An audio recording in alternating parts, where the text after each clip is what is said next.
Ever since I finished my first resin-printed quarter-scale statue and uploaded the video over 2 years ago, he was still standing around in my workshop collecting dust because I wasn't fully satisfied with the result. There were just too many flaws and imperfections on the chrome paint, like orange skin or grains of dust. So I thought, let's redo it. But instead of repainting, because that's what made it look mediocre in the first place, I wanted to try it with graphite powder. So let's see how that worked out. What made this makeover challenging was the fact that I used green stuff chrome paint for it, and while it can create an awesome chrome effect if applied right, applying it to such a big surface without dust flying on the parts is basically impossible without a proper paint booth. However, the question was how to tackle this makeover. Should I remove the old paint by sanding it all down, which isn't fun at all? Should I remove it with a thinner, or just paint over it? And of course I chose the laziest option, painting over it. But I have learned from my past mistakes, rushing things will a lot of times end up costing even more time, so I used some teaspoons to verify if my plan works. Because messing up teaspoons hurts way less. I already knew that this chrome paint completely dissolves when it comes in contact with alcohol. So I tried if the chrome paint reacts badly to a gloss spray can black, and luckily it didn't. So from now on the plan was to just spray over Silver Surfer and sand the surfboard down again, since it had a few scratches and surface imperfections. But before we do that, let's spend a minute to experiment with the graphite powder. I prepared a couple of spoons with different colors to see how the base color will affect the overall look. Then I took a piece of cloth and later a microfiber cloth and just rubbed it on in a circular motion. Turns out the undercoat does have an effect on the finish. And to get the shiny chrome look, it's crucial that the surface is as smooth as possible. First I tried how it looks when you use the graphite powder on a red spoon, because I wanted to know if it's possible to get a colored metal look, and I would say it works semi-good. Then I used white, with which you can get a bright silver. Getting slightly darker with gray leads to a darker silver.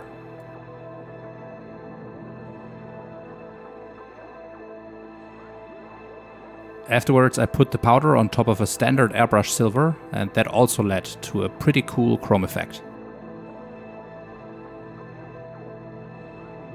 Last but not least, on top of black, which leads to a dark chrome look, which was the look that I decided to go for. Next I wanted to find out if it's possible to gloss varnish over the graphite powder. And it does work, but it makes the look a little bit darker than before. So now it was clear that I needed to get a glossy black finish on the parts, and then I just used the graphite powder without the varnish on top. So the tedious job of sanding started once again.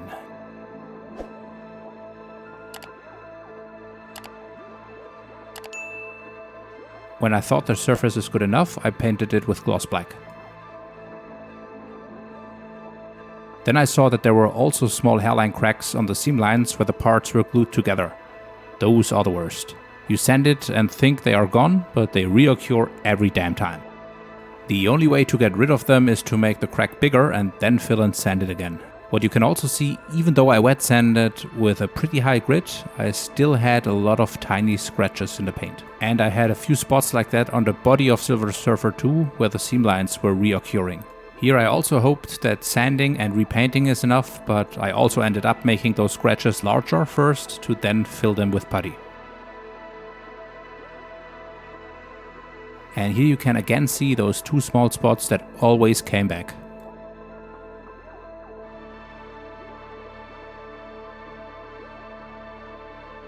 My last step was to use a layer of spray filler, and then I used gloss black again, and after that it was time for varnishing with 2 coats of gloss varnish.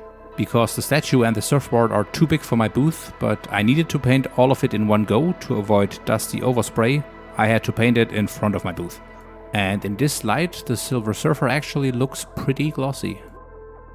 However, the problem here is as well, you basically can't avoid to have some orange skin, which you can clearly see on the board here. So I used sandpaper from 1500 to 2500 grit and spent a good time sanding down the orange skin. The trick here is to be careful enough to not sand through the clear coat layer, otherwise you would sand through the black as well and end up seeing the grey primer or the filament. This, however, made the black completely flat again.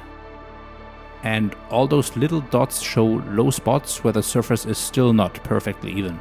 But at this point I was just too afraid to sand too deep, so I decided to start polishing to get back the shine.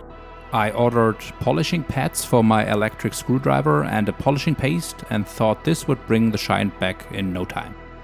Unfortunately, it didn't. It was not completely flat anymore, but far away from glossy. So I bought another polishing paste, and this one made it a bit better again, but still not satisfying. And then after I almost gave up, I got the third brand, and with this one, it finally worked. But those damn spots where I used filler and sanded for like 10 times are still there. I have no idea if that's the putty that keeps sagging over time or why it is reoccurring the whole time. And overall the surface still was not perfect. I think it would have been better to use a 2-component varnish, since these ones cure way harder and are more durable than a 1K varnish. I also had the genius idea trying to remove the polishing paste with a bit of alcohol, because I have seen that in another video, but they probably used a better varnish because this happened. And of course you can also still perfectly see that when the graphite powder is on top. But at this point I had already spent way too much time on this project and just didn't have any patience anymore. This project really broke me. I guess this will be my one project, at least for now, that will never look as good as I would want it to look. Anyway, since further surface preparation wasn't an option anymore, I finally grabbed the graphite powder. And I quickly realized that I needed to use way more than I thought, but still, this one bottle will probably last me a lifetime. With a microfiber cloth, you just rub it in. At least this part of the project is basically foolproofed. But like I said, you can clearly see that stain where I used the alcohol, so that definitely will be the backside of the board. It is actually pretty satisfying though, seeing this process of turning from black to chromey. And if you look at it like this, it is mirror-like on the one hand, but you can also clearly see a lot of imperfections. So I guess it turned out a bit better than before, but like I already said, still not good enough. Since I messed up the surfboard, I decided to not polish or do anything else after the varnish with Silver Surfer himself, so I just directly applied the graphite powder.